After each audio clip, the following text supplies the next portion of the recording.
Alhamdulillah alladzi bi ni'matihi tatimmus salihat. Segala puji bagi Allah Jalla Jalaluh yang karena nikmatnya kebaikan-kebaikan menjadi sempurna, yang karena rahmatnya niat-niat baik hamba dapat terlaksana, yang karena karunia-Nya kita pun bisa ngaji bersama. Hanya Allah yang pantas untuk dipuja dan dipuji. Semua kebaikan dari Allah dan keburukan itu karena kita penyebabnya. Salawat dan salam semoga tercurahkan untuk baginda Nabi kita Muhammad alaihi salatu wassalam, untuk keluarga beliau, untuk istri-istri beliau, untuk putra-putri beliau, dan untuk seluruh sahabat Nabi. Semoga Allah meridai kita bersama mereka. Amma ba'd. Tema kita sore hari ini sangat menarik ya, di mana ujian itu namanya kesibukan. Berapa banyak di antara kita yang tidak dapat melakukan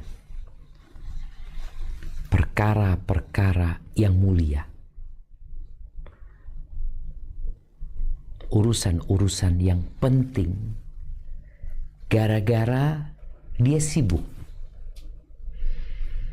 Tidak sedikit yang akhirnya tidak dapat berbakti kepada orang tuanya. Apa sebabnya? Sibuk. Ada yang tidak mampu mendidik anak-anaknya. Apa sebabnya? Sibuk.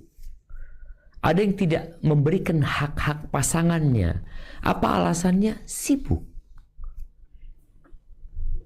Ada yang kemudian tatkala azan dikumandangkan, dia tidak berangkat ke masjid, padahal dia seorang laki-laki yang dikasih kesehatan, kasih rizki yang cukup sama Allah. Apa alasannya? Sibuk. Haji, udah mampu, Allah bukakan pintu rizki, tapi belum berangkat haji. Apa alasannya? Sibuk. Umrah pun demikian. Menuntut ilmu, sebuah ibadah yang tidak dapat tertandingi dengan ibadah lainnya. Kalau niatnya benar, bahkan menjadi tanda Allah menginginkan kebaikan kepada seseorang. Di mana Nabi alaihi salatu wasallam mengatakan, man yuridillahu bihi khairan yufaqihu fid din. Barang siapa yang Allah menginginkan kebaikan buat orang itu, maka Allah bikin orang itu mendalami dan memahami agama. Tapi kenapa nih dokter-dokter muda ya, Masya Allah, para mahasiswa yang sedang menempuh pendidikan, atau yang sudah koas, atau yang sudah jadi dokter, yang sudah spesial, yang sudah praktek di sana, di sini, kenapa dia tidak bisa menuntut ilmu agama? Padahal itu kewajiban buat setiap muslim. Alasannya sibuk. Ahibati fillah. Ana ingin kita bersama-sama membaca awal 2 surat. Yang pertama surat Al-Mulk, yang kedua surat Al-Insan. Sama-sama 1, 2, 3. Ayat 1, 2, dan 3. Surat Al-Mulk ini dianjurkan untuk dibaca setiap malam kalau bisa. Surat Al-Insan dianjurkan dibaca oleh imam sholat subuh di hari Jumat. Berarti kapan? Besok subuh. Biasanya kalau Jumat subuh itu dia dianjurkan kita membaca. Bagi yang ibu-ibu juga kalau bisa, kalau hafal surat As-Sajdah dan surat Al-Insan.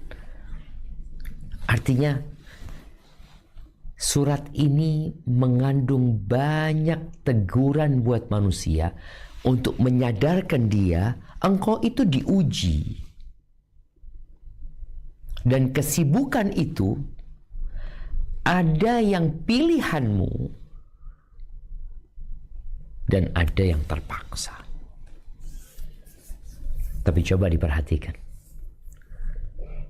Kebanyakan kesibukan itu adalah karena pilihan kita. Baik, kita akan baca yang pertama, Surat Tabarak ayat 1 sampai 3. Surat Al-Mulk ya. Nah, tafadhali. A'udzubillahi minasyaitonirrajim. Bismillahirrahmanirrahim. Tabarakalladzi biyadihil mulku wa huwa ala kulli syai'in qadir. Maha suci Allah yang di tangannya lah segala kerajaan dan Dia maha kuasa atas segala sesuatu. Alladzi khalaqal mauta wal hayata liyabluwakum ayyukum ahsanu amala wa huwal azizul ghafur. Yang menjadikan mati dan hidup supaya Dia menguji kamu siapa di antara kamu yang lebih baik amalnya, dan Dia maha perkasa lagi maha pengampun. Alladzi khalaqa sab'a samawatin tibaqa ma tara fi khalqir rahmani min tafawut farji'il basara hal tara min futur. Yang telah menciptakan 7 langit berlapis-lapis, kamu sekali-kali tidak melihat pada ciptaan Tuhan yang maha pemurah sesuatu yang tidak seimbang. Maka lihatlah berulang-ulang, adakah kamu lihat sesuatu yang tidak seimbang? Barakallahu fi. Kita lihat ya.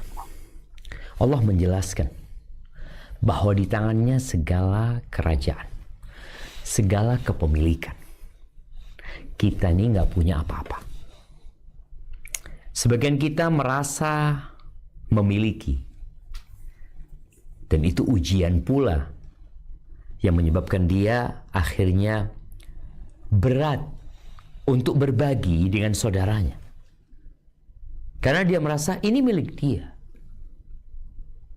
Dia bekerja atau dia mendapatkan warisan. Maka Allah mengingatkan, di tangannya segala kepemilikan. Kalau ada istilah, oh tanah-tanah itu milik negara. Oke. Negara milik siapa? Indonesia punya siapa? Bumi ini milik siapa?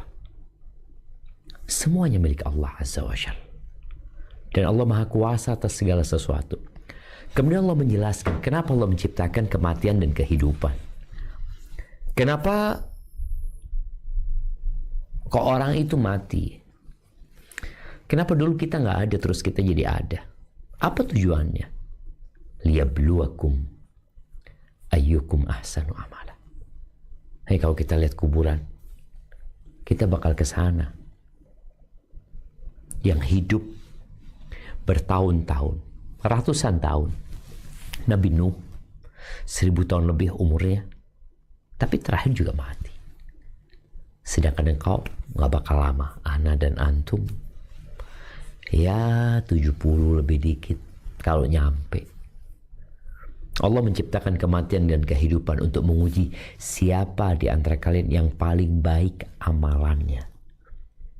Ingat, garis bawahi, renungkan, yang paling baik amalnya, bukan yang paling kaya, bukan yang paling sukses, bukan yang paling pintar, bukan yang paling tampan, bukan yang paling kuat, bukan yang paling berkuasa, bukan yang paling cerdas, bukan yang paling sukses, enggak. Yang paling baik amalannya. Dan tatkala bicara amalan yang paling baik, standarnya atau syaratnya 2. Jadi kita kalau mengukur diri kita, apakah aku sudah paling baik amalnya? Oh, dokter ini kayaknya paling baik, Ustaz.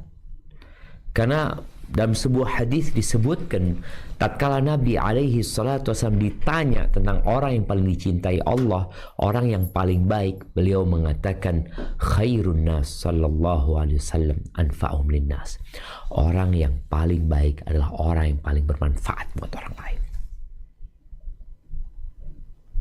Oke, berarti dokter orang yang terbaik. Ingat, syarat diterimanya amalan 2. Yang pertama adalah ikhlas. Yang kedua sesuai dengan tuntunan, sesuai dengan aturan. Di dunia kedokteran, orang-orang yang ikhlas tapi ternyata ketika dia bekerja tidak mengikuti aturan, maka dia bukan dokter yang baik. Tapi kalau ada dokter yang mengikuti aturan, tapi dia materi yang dicari adalah fulus dan dunia saja, apa kata orang-orang? Dia nggak baik juga. Standarnya 2. Ikhlas sesuai dengan aturan. Wa huwal azizul ghafur. Allah itu maha perkasa, nggak ada yang bisa ngalahin Allah. Dan dia maha pengampun. Lihatlah ciptaan Allah, langit yang 7 lapis. Kalau malam kita melihat, ya Allah, ada bintang-bintang yang menghiasi. Ada ratusan planet di sana, jutaan, miliaran. Bumi hanya satu titik di antara miliaran ciptaan Allah Azza wa Jal. Tapi Allah menjadikan bumi yang layak untuk menjadi tempat tinggal manusia. Di sana enggak. Dan kalau kita ngeliat dalam ciptaan Allah, nggak ada yang nggak seimbang. Hidung kita di sini, kenapa nggak di sini? Mata kita 2, kenapa nggak 1 aja di sini? Telinga kita 2, bibir kita di sini, kenapa bibirnya nggak di sini? Nggak, semua seimbang. Agar manusia sadar bahwa dia ada di sini bukan karena keinginannya. Dan tatkala engkau didatangkan ke sebuah tempat, engkau harus tahu apa sih keinginan orang yang mendatangkan aku di tempat ini. Bicara kesibukan, berapa banyak orang yang bekerja di sebuah perusahaan, di sebuah perkantoran umpamanya, tugasnya nggak selesai-selesai. Kenapa sibuk? Sibuk ngapain kau? Main game. Ya nggak selesai. Terus kadang-kala Anda melihat di beberapa rumah sakit ya, Anda pernah bawa orang tua, bawa kerabat yang kondisinya ya perlu bantuan cepat ya. Tapi kadang-kala kita melihat di sana sedang pegang handphone, di sana pegang handphone, di sana semua sibuk. Tapi apakah kesibukanmu itu sesuai dengan tupoksimu? Atau ternyata engkau hanya menyibukkan dirimu dengan perkara-perkara yang sebenarnya hanya membawa petaka buat engkau. Baik, kita udah paham kenapa kita diciptakan. Untuk menguji siapa yang paling baik amalannya. Bukan yang paling kaya ya. Bukan. Kan ada di negeri kita majalah yang isinya mungkin pembahasan tentang orang-orang terkaya di Indonesia. Nanti ada orang-orang mungkin yang mendapatkan medali emas, ada perempuan mungkin kalau kita lihat di dunia ini ada Miss Universe tentang wanita yang layak menjadi ratu dunia, ada yang putri Indonesia. Enggak, bukan itu. Maka tolong seorang yang merasa akan meninggalkan tempat ini supaya dia tahu sebelum kau pergi, engkau sudah tahu kenapa engkau diadakan di tempat ini. Baik. Yang kedua yang akan kita baca surat Al-Insan ayat 1 sampai 3 juga. Nah, silakan dibaca. A'udzubillahi minasyaitonirrajim. Bismillahirrahmanirrahim. Hal ata 'alal insani hinum minad dahri lam yakun syai'an madhkura. Bukankah telah datang atas manusia satu waktu dari masa, sedang dia ketika itu belum merupakan sesuatu yang dapat disebut. Inna khalaqnal insana min nutfatin amsyajin nabtalihi faj'alnahu sami'an basira. Sesungguhnya kami telah menciptakan manusia dari setetes mani yang bercampur, yang kami hendak mengujinya dengan perintah dan larangan. Karena itu kami jadikan dia mendengar dan melihat. Inna hadainahu sabila imma syakiran wa imma kafura. Sesungguhnya kami telah menunjukinya jalan yang lurus, ada yang bersyukur dan ada pula yang kafir. Barakallahu fiik. Ana lahir kalau Masehi 15/12/77. Sebelum tanggal 15 itu, di tanggal 14, Ana nggak ada. Ana nggak bisa disebut Syafiq, nggak ada. Antum juga semua sama. Kita seperti itu jamaah. Dulu Sebelum tanggal lahirnya Soeharto, nggak bisa disebut Pak Harto itu. Nggak ada dia. Begitu pula presiden-presiden yang selanjutnya. Sekarang presiden kita Prabowo. Sehari sebelum dia lahir, dia nggak bisa disebut apa-apa. Dan ketika lahir, dia lahir dalam kondisi lemah, lebih kuat anaknya ayam. Menetas langsung bisa cari makan. Lebih kuat anaknya sapi. Keluar langsung bisa jalan. Lebih kuat anaknya ikan. Keluar langsung berenang. Coba. Kita, Allahu Akbar. Lahir, orok, ya. Gak bisa apa-apa, bisanya hanya menangis, ya. Lapar menangis, haus menangis, sakit nangis. Yang ada kita merepotkan orang satu rumah. Itu kita dulu. Terus Allah menciptakan kita dari air mani yang bercampur. Allah bikin kita dapat mendengar dan dapat melihat. Apa tujuannya? Nabtali. Untuk diuji. Diuji. Dan ujian itu hanya dua hasilnya. Engkau bersyukur atau engkau tidak. Allah sudah memberikan segala fasilitas kepadamu. Apakah kemudian engkau menyibukkan dirimu dengan melakukan tugas, pekerjaan, aktivitas yang untuk itu engkau diciptakan? Atau engkau punya kesibukan lain? Nggak bisa sholat berjamaah karena sibuk main bola. Nggak bisa ikut kajian karena sibuk main pedal. Nggak bisa menuntut ilmu agama karena apa? Karena sibuk. Sibuk apa? Ya sibuk sama pasien. Ahibati fillah. Kesibukan itu banyak. Tapi tolong, engkau harus pandai-pandai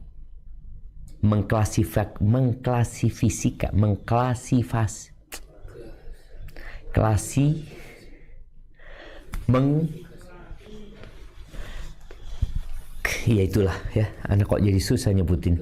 Klasifikasi, ya, klasifikasi, mengklasifikasikan mana yang penting-penting. Oke, 1, 2, 3, 4. Oh, ternyata ada 10 yang penting. Baik. Di antara yang penting itu, mana yang paling penting? Jadi membedakan yang penting dan tidak penting, insya Allah semua orang bisa. Tapi, membedakan antara dua hal yang sama-sama penting, mana yang lebih penting, itu dibutuhkan ilmu yang lebih detail. Mana yang lebih utama? Engkau kajian habis sholat maghrib, atau engkau sholat sunnah setelah maghrib sampai isya? Sholat 2 rakaat, sholat 2 rakaat, sholat 2 rakaat. Mana yang lebih utama? Nah, disinilah waktu kita terbatas, sangat terbatas. Dan yang jadi masalah, kita nggak tahu kapan waktu kita habis.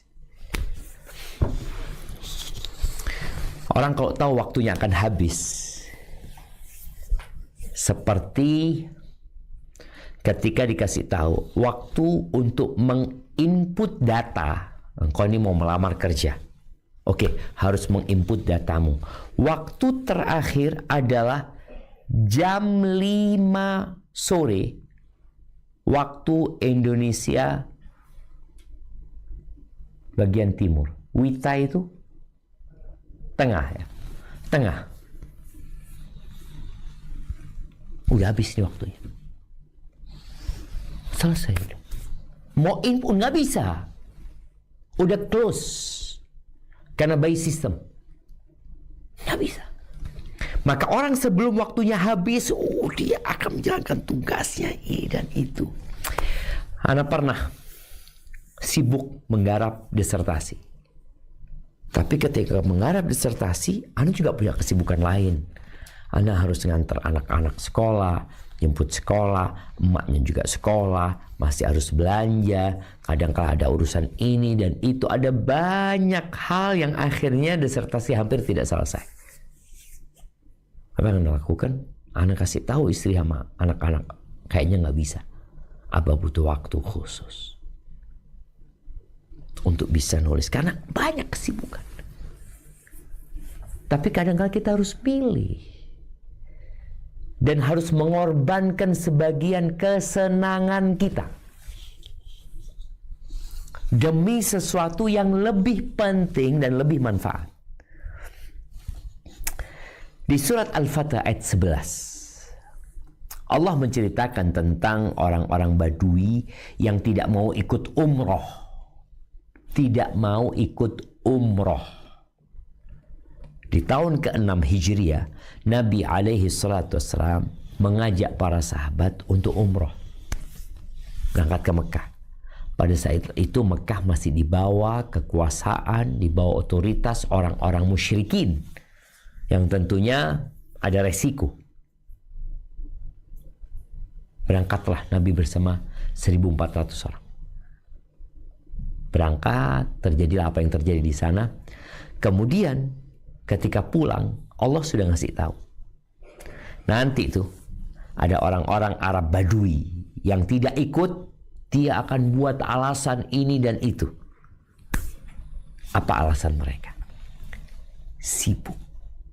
Kita akan baca. Nah, silakan dibaca. Bismillahirrahmanirrahim. Sayaqulu lakal mukhallafuna minal a'rabi syaghalatna amwaluna wa ahluna fastaghfir lana yaquluna bi alsinatihim ma laysa fi qulubihim qul faman yamliku lakum minallahi syai'a in arada bikum darran aw arada bikum naf'a bal kana Allahu bima ta'maluna khabira. Orang-orang Badui yang tertinggal tidak turut ke Hudaybiyah akan mengatakan, harta dan keluarga kami telah merintangi kami, maka mohonkanlah ampunan untuk kami. Mereka mengucapkan dengan lidahnya apa yang tidak ada dalam hatinya. Katakanlah, maka siapakah gerangan yang dapat menghalang-halangi kehendak Allah jika menghendaki kemudaratan bagimu atau jika dia menghendaki manfaat bagimu? Sebenarnya Allah Maha mengetahui apa yang kamu kerjakan. Barakallahu fiik. Subhanallah jemaah. Kita lihat ya, bagaimana tuh orang ketika datang menyampaikan alasan mereka kenapa tidak ikut. Mereka mengatakan syaghalatna amwaluna wa ahluna. Kami disibukkan. Kami dirintangi oleh harta dan keluarga kami. Kebun yang harus diurusin, istri, anak-anak yang juga harus diurusin, menyebabkan mereka nggak bisa ikut. Orang kadang-kala diajak kajian yuk, anak-anak ada acara. Nih sekarang kita kajian online. Apa alasanmu? Engkau nggak harus datang. Engkau bisa duduk di depan handphonemu, di atas ranjangmu, sambil berbaring ke kanan, bisa mendengarkan. Atau di meja makan sambil menyeruput secangkir kopi, bisa. Kenapa banyak orang nggak bisa?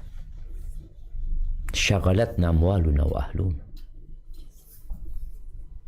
Kami sibuk ini itu ya, minta maaf ini. Allah tahu dengan hati orang-orang itu dan Allah tahu dengan hati kita. Jemaah rahimakumullah, ingat kesibukan nggak ada habisnya. Kadang-kala kesibukan tadi disampaikan, ada kesibukan yang kita buat, ada kesibukan yang memang terpaksa. Ada orang yang memang nggak ada kerjaan, nganggur dia. Dan Nabi SAW ketika menyebutkan nikmat, ni'matani maghbunun fihima katsirun minan nas. Ada dua nikmat yang banyak orang lalai, tertipu dengan dua nikmat ini. Maghbun itu artinya adalah orang yang membayar terlalu mahal untuk barang yang sebenarnya nggak mahal. Atau ketika dia menjual barang, dia menjual dengan harga yang terlalu murah. Itu maghbun. Tertipu orang ini. Beli handphone iPhone 16 umpamanya. Dia beli 50 juta. Apa ini? Kau ditipu engkau. Atau jual cincin berlian yang harganya 1 M, dia jual 150 juta. Dan dia bangga, Masya Allah, saya 150 juta. Padahal kasih itu sama kawannya. Engkau tahu harga yang kau pakai itu dan kau sudah jual itu 3 M. Dan sudah dibeli orang 3 M. Kira-kira bagaimana perasaanmu? Itu maghbun. Kathir minan nas, banyak orang yang tertipu tapi nggak merasa tertipu. Apa dua nikmat itu? As-sihhatu wal faragh. Nikmat sehat dan waktu luang, faragh. Nggak ada kerjaan. Karena ada orang-orang yang memang benar-benar disibukkan dengan kegiatan. Ada orang yang enggak, dia udah selesai kerja, udah kosong. Tapi kemudian dia menciptakan kesibukan sendiri yang menyebabkan dirinya kehilangan hal-hal yang seharusnya menjadi kesibukan dia. Dalam hadis riwayatkan oleh Al-Hakim, Nabi SAW mengatakan, "Irtanim khamsan qabla khamsin." Engkau manfaatkan 5 perkara sebelum 5 perkara yang lainnya datang. Yang beliau sampaikan pertama adalah syababaka qabla haramik, masa mudamu sebelum datang masa tuamu. Yang masih muda sekarang, yang kau sekarang masih kuat lututmu untuk mendaki ke gunung, masih kuat engkau menahan lapar dan haus, engkau mampu main bola 45 menit kali 2, engkau mampu berenang, engkau mampu berlari 10 kilo, engkau mampu. Maka kemampuanmu ini di masa muda gunakan untuk menjalankan tugasmu. Jangan nunggu nanti kau tua. Sebagian orang, dan di Indonesia itu kebanyakan jemaah haji itu resiko tinggi. Karena dia pada waktu muda nggak berangkat haji, tua kepingin berangkat haji. Padahal sejak muda dia sudah punya kemampuan. Maka ingat masa muda sebelum kau tua. Yang kedua, wasihataka qabla saqamik. Masa sehatmu sebelum kau sakit. Kita ini semua takut dan menunggu penyakit. Makanya kenapa sekarang dibuat yang namanya check up ya. Kau bisa check up bulanan, ada check up yang tiap 6 bulan, ada yang seperti ini seperti itu. Karena kita memang khawatir dan cemas dengan yang namanya penyakit. Maka sebelum engkau sakit, manfaatkan waktumu, tubuhmu untuk hal-hal yang berguna. Kalau sudah sakit, udah nggak bisa masuk kelas, ya nggak bisa. Berangkat ke kantor nggak bisa, sakit. Maka manfaatkan. Ketika engkau sehat, manfaatkan sebaik-baiknya. Yang ketiga, waghinaka qabla faqri. Masa kayamu sebelum kemiskinan datang. Biasanya orang kaya ini nggak mikir dia akan miskin. Yang dia pikir adalah dia akan tambah. Engkau nggak tahu loh dengan takdirmu. Yang jelas ketika engkau kaya, manfaatkan kekayaanmu untuk mencapai tujuanmu sebelum datang masa fakir. Maka ada orang yang nggak berangkat haji, tahu-tahu ketika dia bangkrut dia kepingin berangkat haji. Engkau kemana kemarin? Dikasih sama Allah. Udah habis semuanya engkau ngomong mau berangkat haji. Kemudian yang keempat berkaitan dengan tema kita, wa faraghaka qabla syughlik. Masa luangmu sebelum datang kesibukanmu. Ada orang ketika luang, manfaatkan buat istirahat. Bentar lagi kau sibuk nih, nggak bisa istirahat. Atau waktu luang nih aku cuma punya waktu antara maghrib dan isya. Oke, manfaatkan buat sholat tepat waktu, manfaatkan untuk baca Quran, manfaatkan buat ngaji. Sebelum engkau sibuk, lalu kau mengatakan aku mau sholat.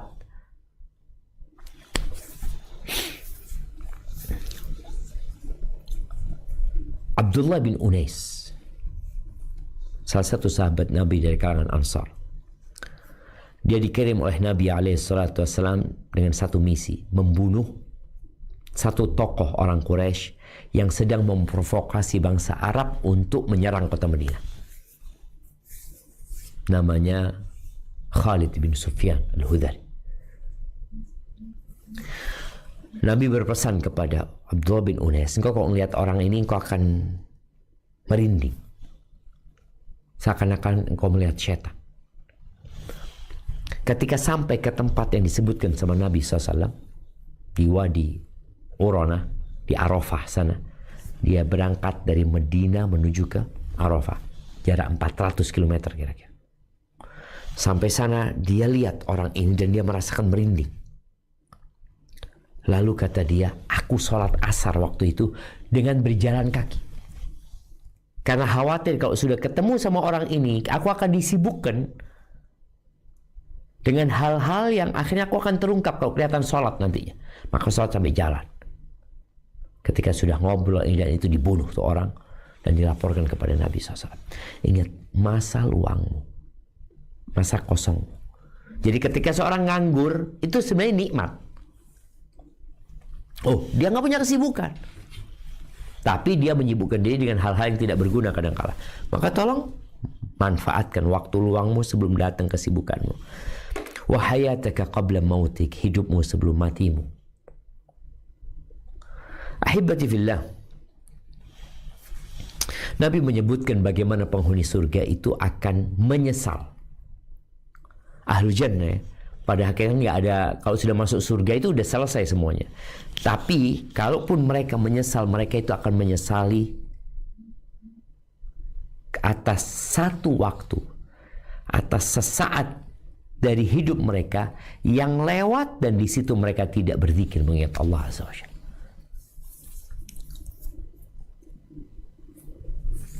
Kita punya kesempatan berzikir dalam semua kondisi. Maka ketika Allah Azza wa Jalla menyebutkan tentang orang-orang yang cerdas, ulil albab, apa kata Allah? Alladzina yadhkuruna Allah qiyaman wa qu'udan wa ala junubihim. Mereka adalah orang-orang yang senantiasa mengingat Allah dalam kondisi berdiri, duduk, rebahan. Wa yatafakkaruna fi khalqis samawati wal ard. Rabbana ma khalaqta hadza batilan. Subhanaka faqina adzaban nar. Mereka senantiasa bertafakkur, memikirkan ciptaan Allah. Mereka merenungkan, kenapa aku ada? Kenapa anakku ada? Kenapa Allah kasih harta sama aku? Kenapa jabatanku naik? Kenapa ini ada yang sakit? Kenapa ini ada yang sembuh? Kenapa? Mereka merenungkan, kehidupan ini pasti berakhir. Terus kemana kita akan pergi tatkala kehidupan ini berakhir? Jamaah rahimakumullah, di surat Al-Jumu'ah ayat 9-11 kita sering melihat besok nih Jumatan ada banyak orang yang telat datang setelah khatib naik mimbar. Ketika ditanya, engkau kok telat? Oh, sibuk aku. Sibuk ngapain? Sibuk yang engkau ciptakan sendiri atau sibuk yang memang kau nggak bisa menghindari? Banyakan kita menciptakan kesibukan itu sendiri. Allah menegaskan bahwa ada perkara-perkara yang harus kau tinggalkan. Coba kita baca yang pertama, ayat 9. Tafadhal. Ya ayyuhalladzina amanu idza nudiya lis-salati min yaumil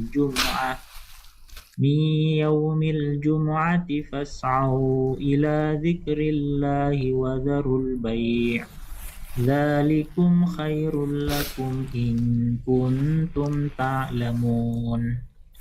Hai orang-orang beriman, apakah Apabila diseru untuk menunaikan sholat pada hari Jumat, maka bersegeralah kamu kepada mengingat Allah dan tinggalkanlah jual beli. Yang demikian itu lebih baik bagimu jika kamu mengetahui. Barakallahu fi, kita lihat ayat ini. Allah memanggil orang-orang yang beriman.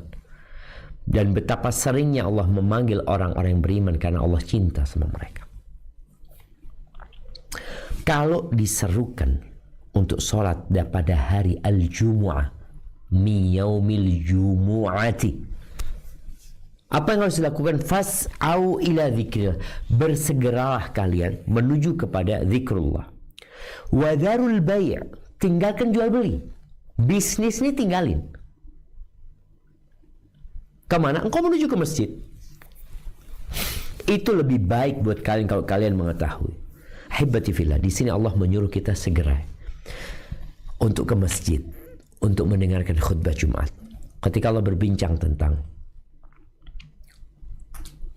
surga, tentang ampunan Allah dan surganya, Allah mengatakan wasari'u ila maghfiratin min rabbikum wa jannah. Kalian bersegeralah menuju kepada ampunan Allah dan surganya. Ketika Allah berbincang tentang dirinya, bagaimana seharusnya manusia bersikap kepada Tuhannya, Allah mengatakan fafirru ilallah, kalian kaburlah menuju kepada Allah. Tapi tatkala bicara dunia, mencari rizki, nih yang teman-teman menjadi dokter, ada mungkin yang menjadi profesi lainnya, dia cari rizki, dia bekerja, dia profesional, dia akan mendapatkan gaji di sana yang dengannya dia akan hidup.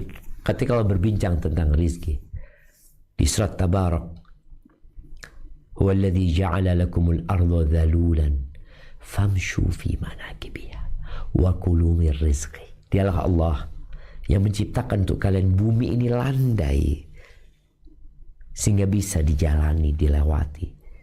Kalian berjalanlah, gak usah lari, gak usah kabur, apalagi gak usah cepat-cepat. Nih di hari Jumat, dengar adzan, tinggalkan semuanya, engkau menuju ke masjid. Itu lebih baik kalau kalian mengerti. Loh, tapi kan kita hidup di dunia, kita membutuhkan ongkos, kita butuh biaya ini, biaya itu. Nah, baik, kita baca ayat selanjutnya.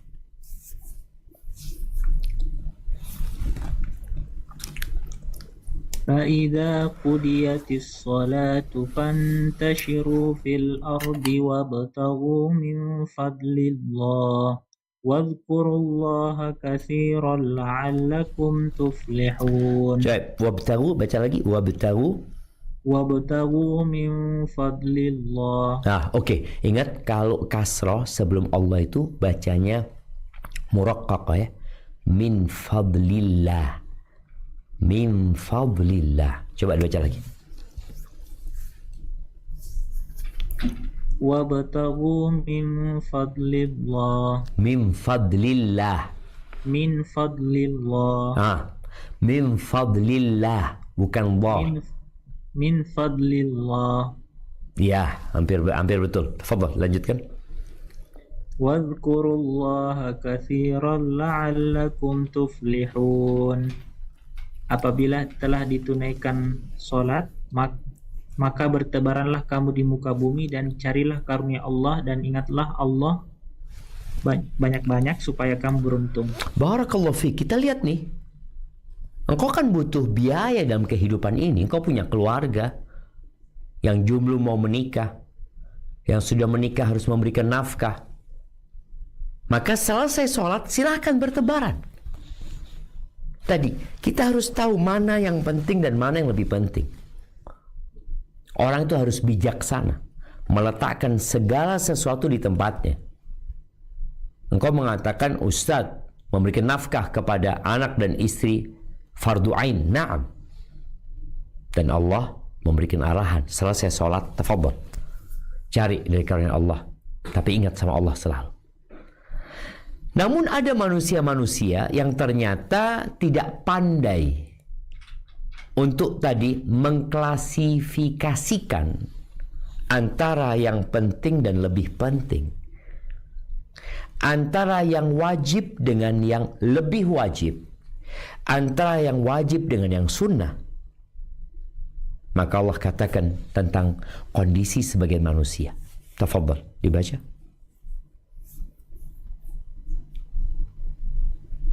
وَإِذَا رَأَوْا تِجَارَةً أَوْ لَهْوًا انفَضُّوا إِلَيْهَا وَتَرَكُوكَ قَائِمًا قُلْ مَا عِندَ اللَّهِ خَيْرٌ مِنَ اللَّهْوِ وَمِنَ التِّجَارَةِ وَاللَّهُ خَيْرُ الرَّازِقِينَ.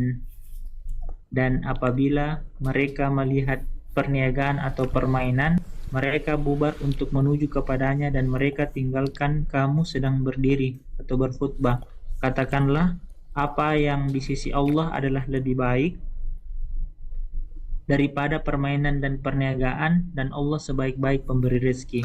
Allahu Akbar. Kita lihat nih, orang cari rezeki, dia sibuk dengan berbagai macam kegiatan, dia lupa yang kasih rezeki itu bukan pekerjaanmu, tapi yang memberikan rezeki adalah Allah. Yang memberikan rezeki kepadamu bukan kantormu, bukan atasan, tapi Allah yang kasih rezeki. Maka tadi ada orang-orang yang ketika melihat permainan, perniagaan, bisnis, dia tinggal. Masjid ditinggal. Mereka sibuk dengan apa yang mereka sukai. Padahal kata Allah, Qul ma indallah, katakan yang di sisi Allah khair, lebih baik daripada permainan dan perniagaan. Dan Allah sebaik-baiknya yang memberikan rezeki.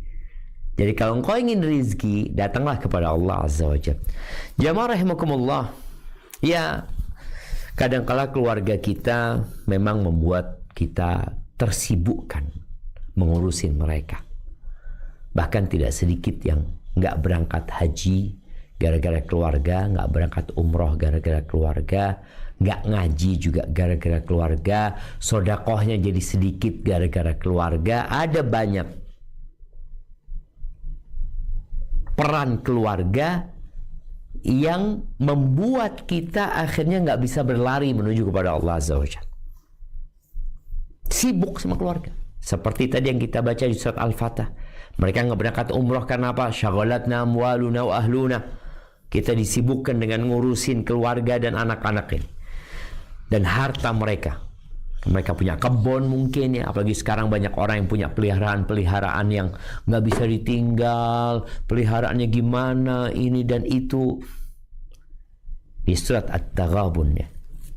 Ayat 14 sampai 16. Allah memberikan peringatan kepada kita. Apa kata Allah? Nah, di surat At-Taghabun ayat 14 sampai 16. Di mana Allah Jalla Jalaluh memanggil orang-orang yang beriman, mengingatkan mereka bahwa ada hal dalam kehidupanmu, mungkin di rumahmu, mungkin di tempat kerjamu, yang seharusnya kau waspada. Tafadhal.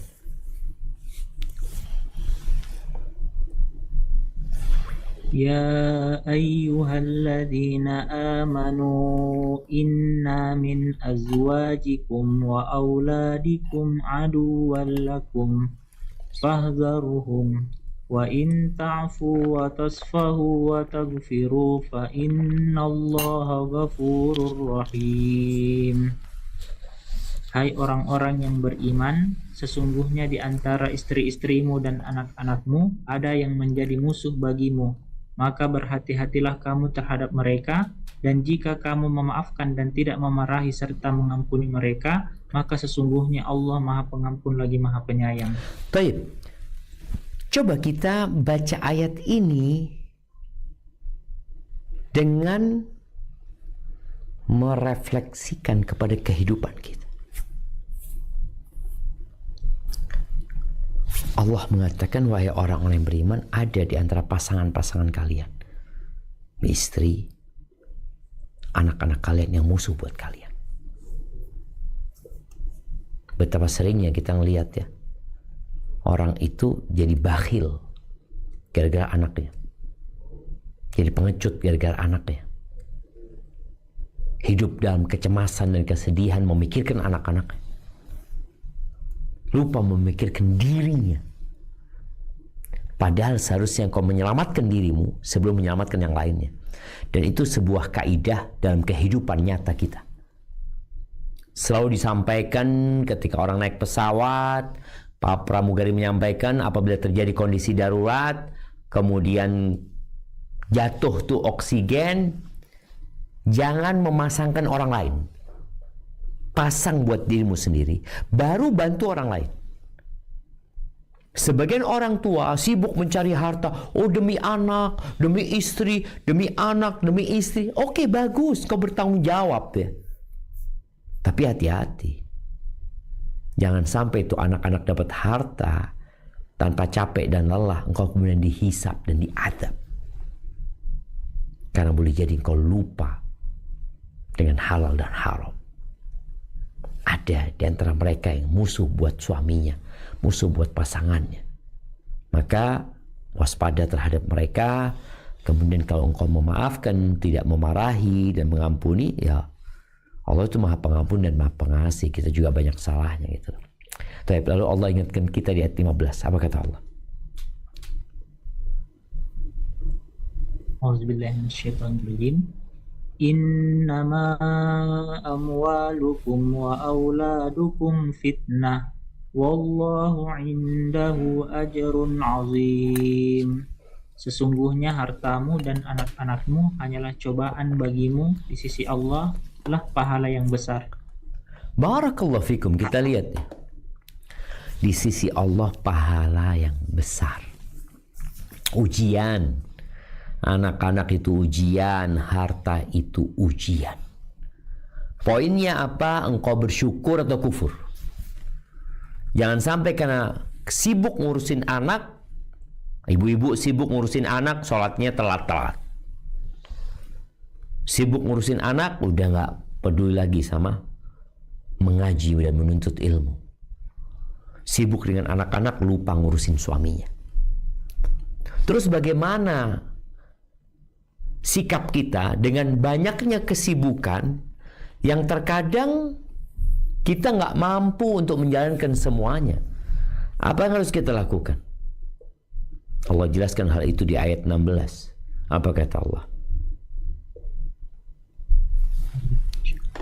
Fattaqullaha mastata'tum wasma'u wa ati'u wa anfiqu khairan li anfusikum wa man yuqa syuhha nafsihi fa ulaika humul muflihun. Maka bertakwalah kamu kepada Allah menurut kesanggupanmu dan dengarlah serta taatlah, dan nafkahkanlah nafkah yang baik untuk dirimu, dan barang siapa yang dipelihara dari kekikiran dirinya, maka mereka itulah orang-orang yang beruntung. Subhanallah jemaah. Jadi sikap kita ya bertakwa kepada Allah sesuai dengan kemampuan kita. Tapi dengarkan apa sih yang Allah minta dari kita. Soalnya ada orang yang nggak mau mendengarkan, nggak mau belajar, nggak mau ngaji, sehingga dia nggak tahu. Contoh di kampus ada pengumuman, sore hari ini untuk mahasiswa fakultas kedokteran itu kumpul di aula. Ini orang nggak dengar. Akankah dia kumpul di aula? Nggak bakal. Dia nggak tahu. Allah mengatakan wasma'u, dengarkan. Penghuni neraka itu, di antara penyesalan mereka nanti ketika mereka dimasukkan ke neraka, mereka mengatakan lau kunna nasma'u na'qil.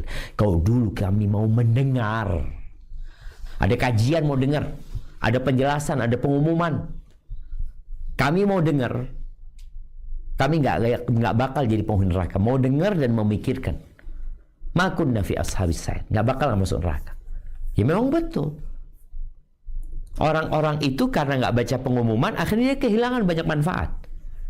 Atau baca pengumuman tapi dia tidak mau merenungkan dan menghayatinya, sehingga dia abaikan.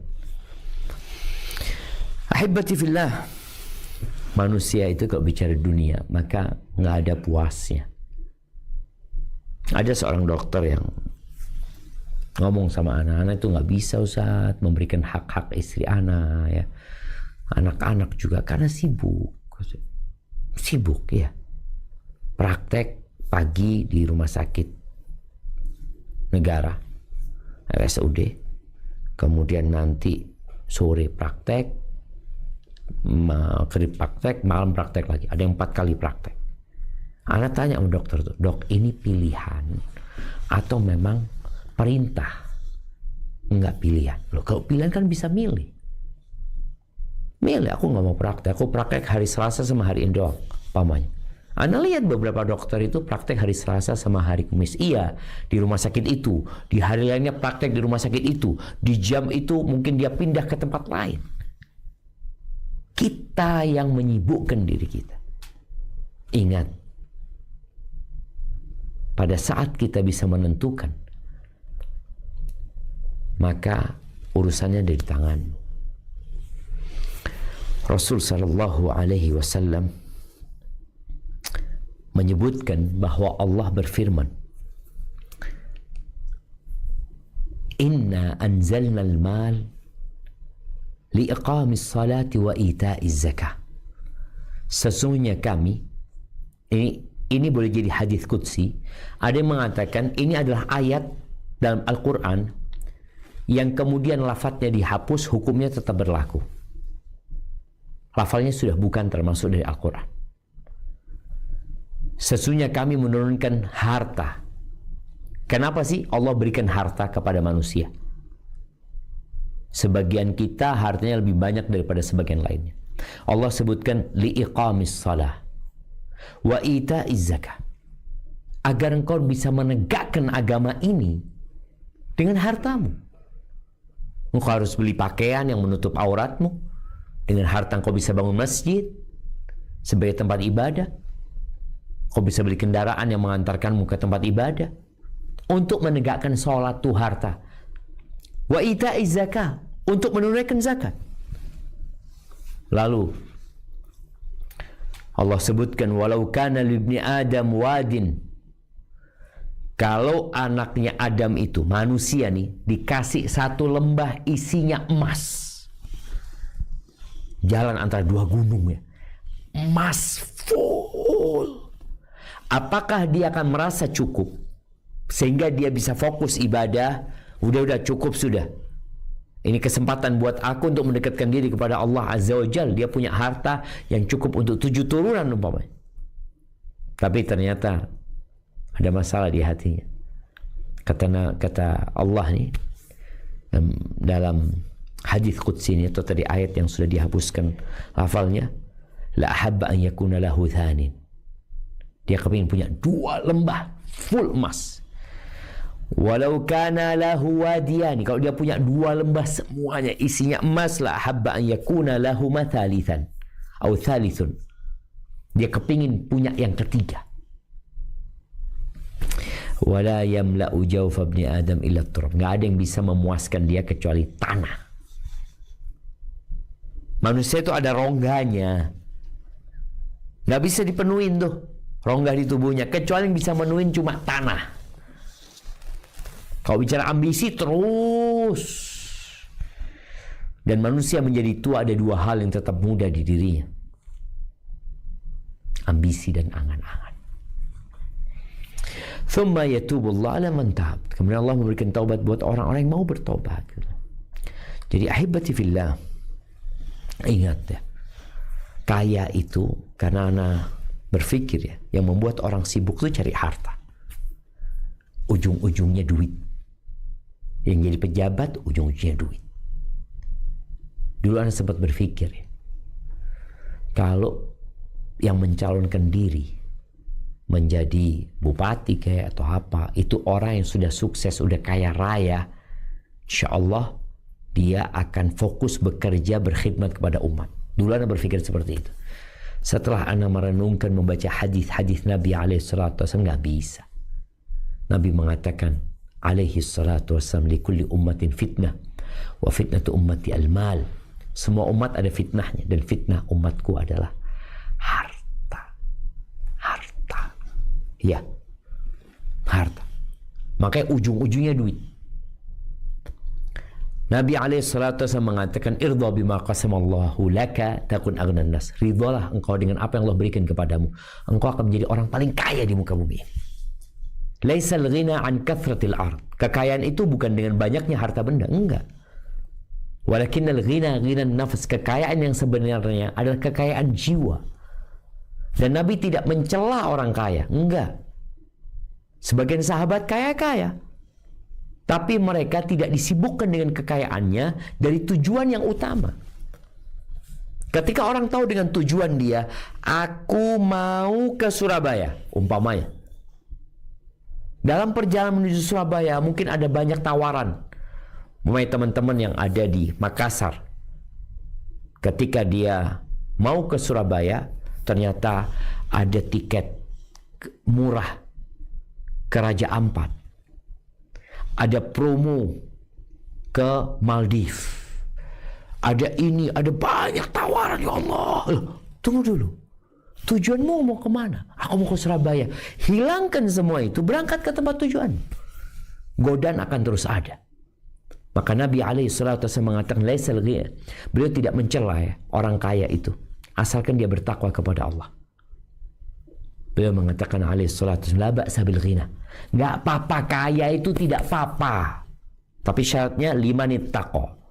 Buat orang yang bertakwa. Orang yang bertakwa itu orang yang tahu dengan tugas dia dan dia menjalankan tugasnya. Nggak apa-apa engkau kaya, tapi tolong tugasmu engkau jalankan. Walakin nasihata khairun minal ghina limanit taqwa. Tapi kesehatan itu lebih baik buat orang yang bertakwa daripada harta. Nikmat sehat itu lebih mahal, lebih utama daripada kekayaan buat orang yang bertakwa.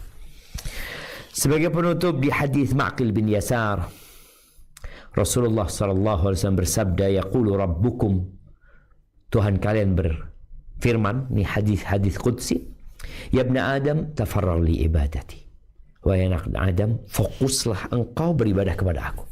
Ingat, bukan berarti engkau nggak bekerja.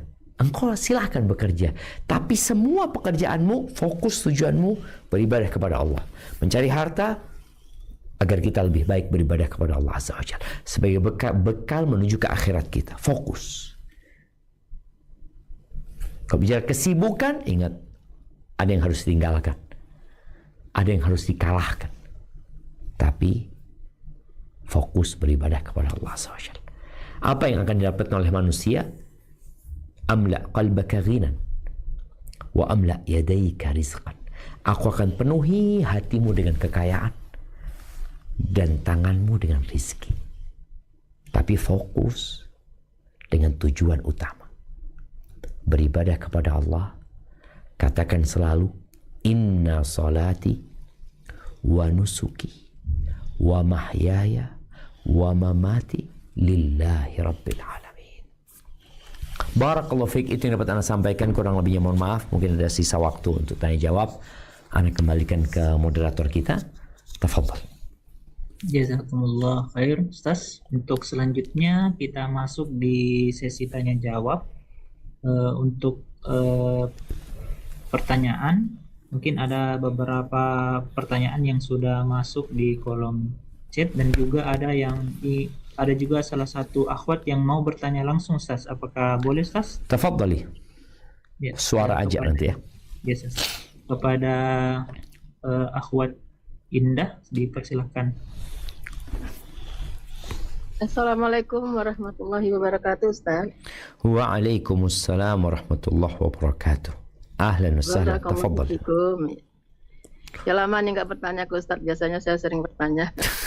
Ini Ustaz, sehubungan dengan judul ini kan sibuk ya. Terus saya tuh beberapa tahun yang lalu itu bertemu doa. Doa itu yang menyangkut dengan kesibukan kita dunia. Jadi kita nanti minta ampun atas kesibukan dunia. Saya merasa doa itu tepat gitu. Akhir-akhir ini saya sering lagi membacanya sesering mungkin gitu. Doa itu ada di surat Al-Imran ayat 147.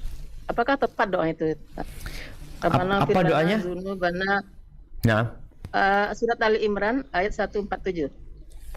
Rabbana ighfir lana dzunubana wa israfana fi amrina sabis adna mana wansurna alal qaumil kafirin.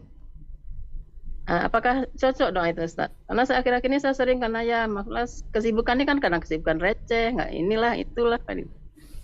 Saya sering akhir-akhir ini baca doa itu Ustaz. nah, Kalau memang tepat ya mudah-mudahan berguna bagi semua jamaah doa ini. Masya Yang Allah, belum tahu. barakallahu fikum. Jazakallah khair Ustaz, jazakumullah khair. Nah, Masya Allah. Iya jemaah. Jadi di antara cara kita menghadapi kesibukan yang kadangkala nggak ada habisnya, karena orang hidup ya akan terus ada kesibukan yang membuat dia akhirnya bekerja, beraktivitas ya. Kalau barusan Ibu Indah menyampaikan, dia biasa membaca doa ya. Dan memang seharusnya kita meminta kepada Allah selalu agar dibantu dalam melewati ujian-ujian ini.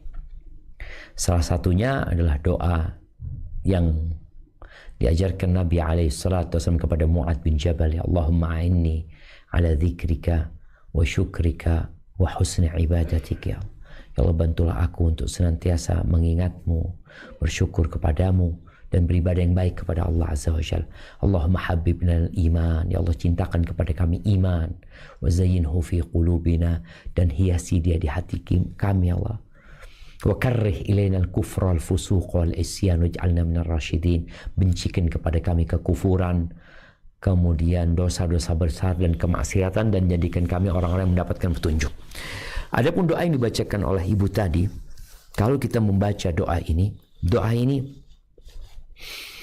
dibaca oleh orang-orang pada saat mereka berperang sebenarnya, tatkala mereka menghadapi musuh.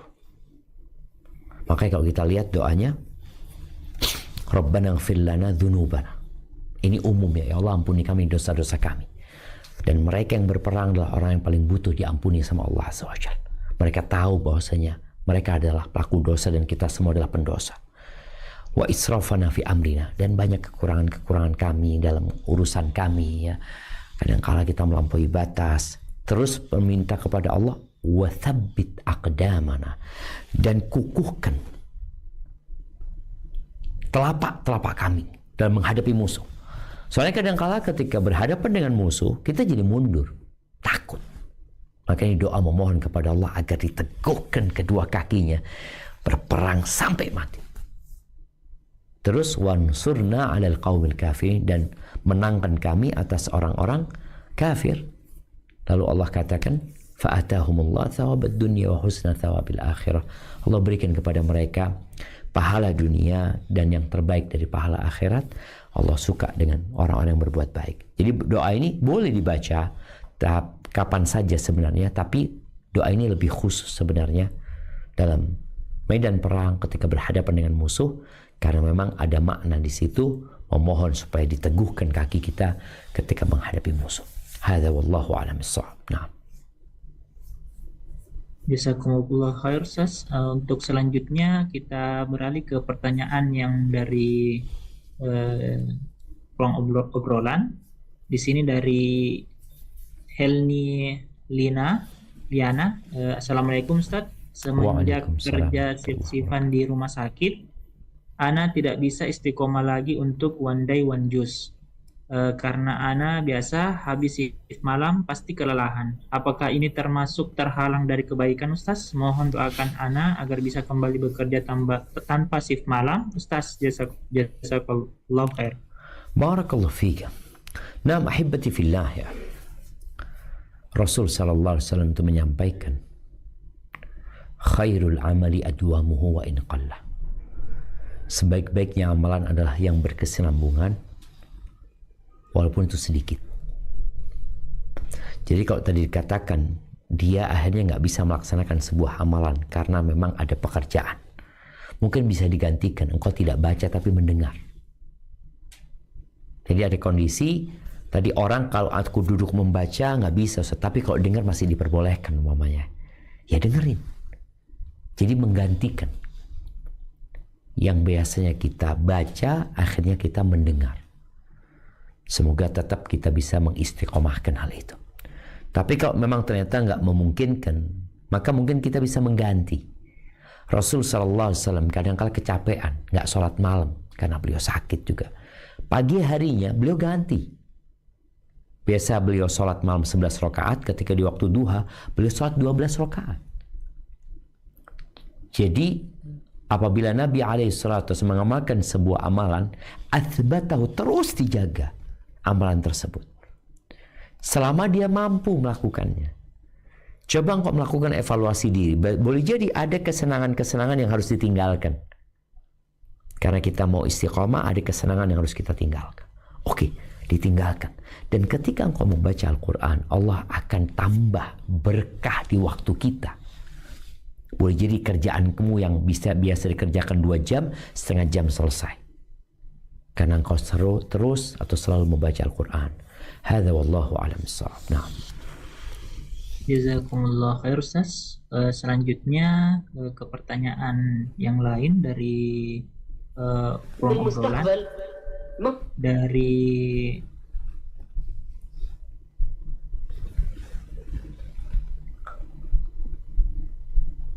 Afwan, tidak terdengar ya? mohon maaf Ustaz. Siap. Ini dari Intan Surabaya. Maaf Ustaz, tanya kalau ikut kajian lewat YouTube, apakah pahala kajian tetap kita dapat? Terutama ini perempuan, dia adalah seorang perempuan yang naik kendaraan. Masya Allah, barakallahu fiik. Naam, ahibati fillah. Kita tahu wanita tidak sama dengan laki-laki. Semoga ucapan anak ini dimengerti ya. Kadangkala ada ya aktivis gender atau kaum feminisme yang tidak mau dengan ucapan laki-laki nggak sama dengan wanita. Nggak sama. Allah menetapkan walaysa dzakaru kal untha. Laki-laki nggak sama dengan wanita. Secara fisik nggak sama. Atau engkau mengatakan sama. Secara akal nggak sama. Secara tupoksi nggak sama. Secara perasaan dan hati nggak sama gitu loh. Makanya Allah tidak mewajibkan wanita untuk berjamaah ke masjid, wala jumatan, wala perang, jihad, enggak diwajibkan. Laki-laki diwajibkan. Istri nggak diwajibkan kasih nafkah buat suami. Walaupun kita melihat di beberapa budaya dan tradisi masih ada wanita-wanita yang bayar mahar kepada laki-laki, wanita-wanita yang bekerja memberikan nafkah kepada suaminya. Ada. Ini ketidakadilan. Kenapa loh? Tupoksinya udah beda gitu loh. Nanti dipelajari lagi supaya kaum feminisme yang selalu menuntut ya kesetaraan, ya setara laki-laki dan wanita di hadapan Allah sebagai hamba Allah. Tapi mereka punya kewajiban yang beda-beda. Seperti orang yang di kantor, apakah bisa orang itu disamakan semua tupoksinya, tanggung jawabnya? Enggak. Ini ada yang bagian ini, ada yang bagian ini. Semuanya saling melengkapi. Dan bagi para wanita, Allah Azza wa Jalla mengatakan waqarna fi buyutikunna, fi buyutikunna. Tinggallah kalian di rumah-rumah kalian. Kalau harus keluar jangan tabarruj. Makanya sholatnya perempuan di rumah itu lebih baik daripada di masjid. Nah, sekarang kalau perempuan sudah ada fasilitas mengaji di rumah, semoga itu lebih baik daripada dia harus ke masjid. Walaupun tentunya memang kalau kita lihat tadi ada kelebihan-kelebihan yang tidak didapat ketika dia menyimak sendiri di rumah. Langkah kaki dia tidak terhitung, tapi kan memang perempuannya lebih baik di rumah gitu loh. Semoga dengan dia di rumah dia tetap mendapatkan fadilah menghadiri majelis ilmu selama dia serius dan berharap kepada Allah Azza wa Jalla. Tapi kalau dia umpamanya kok kayaknya di rumah jadi nggak serius Ustaz, ya engkau harus ke masjid. Bukan harus ya, mungkin lebih baik ke masjid supaya engkau dapat ilmu yang lebih mendalam. Karena kalau di rumah engkau nggak serius ya nggak dapat ilmu juga gitu loh. Walaupun tetap mendapatkan fadilah majelis ilmu nanti insya Allah ya. Hadza wallahu a'lam bissawab. Nah. Mungkin satu pertanyaan lagi, Ustaz. Tafadhal. Terakhir, karena keterbatasan waktu, karena di Makassar, insya Allah waktu maghrib itu masuk jam 18.02, Ustaz. Masya Allah, barakallah fiik. Nah. Ustaz. Jadi mungkin ini pertanyaan terakhir sebelum kita masuk ke sesi berdoa bersama. Ini pertanyaan di obrolan dari Ibu Sunarti ingin bertanya. Ini sebagian anak-anak generasi Z sekarang terkadang memiliki kesibukan yang beragam. Kami sering menuliskan kegiatan tersebut di stiker note, kemudian dipasang di dinding kamar. Terkadang kesibukan tersebut adalah pilihan kami. Apakah akan bernilai ibadah di sisi Allah, Ustaz? Mohon pencerahannya. Iya. Innamal a'malu binniyat. Semua amalan itu tergantung niatnya. Ketika seorang bekerja pun dia niatkan untuk memberikan nafkah kepada keluarganya, itu benar ibadah. Yang penting niatnya dan kerjaannya benar. Di masa Nabi SAW pernah ada seorang sahabat yang bekerja, sibuk dia. Ini Nabi SAW bersama sahabat-sahabat lainnya melewatin orang itu. Dilihat orang ini kerja, ini itu sibuk lah. Menunjukkan ya secara fisik dia bagus, kerjaannya bagus. Lalu para sahabat mengatakan, laita hadza fi sabilillah. Kalau ini digunakan untuk perang kan lebih utama. Ternyata ini buat kerja aja. Cari duit. Kata Nabi SAW, kalian tahu kalau orang ini keluar dari rumahnya, bekerja dalam rangka memberikan nafkah kepada anak-anaknya yang masih kecil, fahuwa fi sabilillah. Kalau dia keluar dari rumahnya bekerja dalam rangka memberikan nafkah kepada kedua orang tua yang sudah sepuh, fahuwa fi sabilillah. Kalau dia bekerja dalam rangka mencukupi dirinya supaya nggak jadi benalu di masyarakat, maka dia di fi sabilillah. Tapi kalau dia bekerja dalam rangka riya, pamer dan berbangga-banggaan, baru di jalan setan. Jadi ketika orang tua membuat kesibukan buat anak-anaknya, diniatkan tadi agar anak-anak bisa menjadi lebih baik lagi, fisiknya lebih bagus, kemudian ilmunya lebih banyak, ya.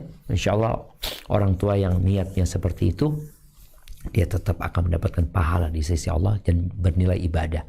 Yang penting niat. Makan pun kalau diniatkan supaya aku bisa sholat malam, maka dia pun dapat pahala. Nah, barakallahu fiik, itu mungkin yang dapat kita kaji pada kesempatan kali ini. Jamaah rahimakumullah, kita berdoa memohon kepada Allah Azza wa Jalla. Di antara doa yang biasa Nabi baca bersama para sahabatnya ketika beliau bermajlis, ya. Beliau sedikit sekali atau jarang sekali tidak membaca doa ini ketika beliau bermajlis dengan para sahabatnya. Apa yang beliau pinta? Beliau mengatakan, Allahumma qsim lana min khasyatika ma tahulu bihi bainana wa baina ma'asik. Ya Allah, bagikan buat kami rasa takut kepadamu yang dengannya Engkau halangi kami dari perbuatan dosa. Wa min ta'atika ma tuballighuna bihi jannatak. Dan berikan kepada kami ketaatan kepadamu yang dengannya Engkau sampaikan kami ke surgamu. Wa minal yaqin ma tuhawwinu bihi alaina masa'ibad dunya. Dan berikan kepada kami keyakinan yang dengannya musibah-musibah dunia menjadi ringan. Wa matti'na bi asma'ina wa absarina wa quwwatina ma ahyaitana waj'alhu al-warith minna. Ya Allah, jadikan kami bisa menikmati pendengaran kami, penglihatan kami, kekuatan kami selama kami hidup, dan jadikan kami mati dalam kondisi sehat. Waj'al tha'rana 'ala man zalamana. Dan jadikan balas dendam kami kepada orang-orang yang menzalimi kami. Wansurna 'ala man 'adana. Dan menangkan kami dalam menghadapi orang-orang yang memusuhi kami. Wala taj'al musibatana fi dinina. Jangan jadikan musibah kami menimpa agama kami. Wala taj'alid dunya akbar hammina. Jangan jadikan dunia adalah ambisi kami yang paling besar. Wala mablagha ilmina. Dan puncak dari ilmu yang kami miliki. wala tusallit alaina man la yarhamuna. Jangan engkau jadikan orang yang tidak sayang kepada kami sebagai pemimpin kami. Subhanakallahumma bihamdika. Semoga Allah Azza wa Jal mengabulkan doa-doa kita. Wa sallallahu ala nabiyyina Muhammadin wa ala alihi washabihi wasallam. Ana mohon undur diri. Ana kembalikan ke moderator. Jazakumullah khair. Semoga senantiasa dalam lindungan Allah Azza wa Jal. Wassalamualaikum warahmatullahi wabarakatuh. Waalaikumsalam. Amin, amin ya rabbal alamin. Akhir kata kami ucapkan jazakumullahu khairan kasiran kepada Al-Ustaz Dr. Syafiq LCMA Hafizahullah Ta'ala, dan juga kepada tim Lorong Paradisa. Semoga Allah Subhanahu wa Ta'ala senantiasa menjaga dakwah dan juga semua kegiatan-kegiatan yang dilaksanakan.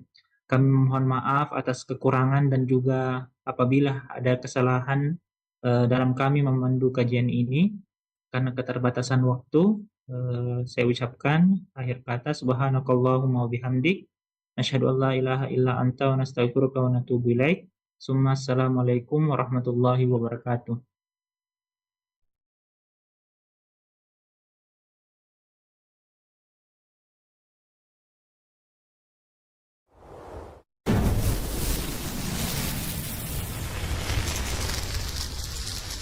Samase, it's different.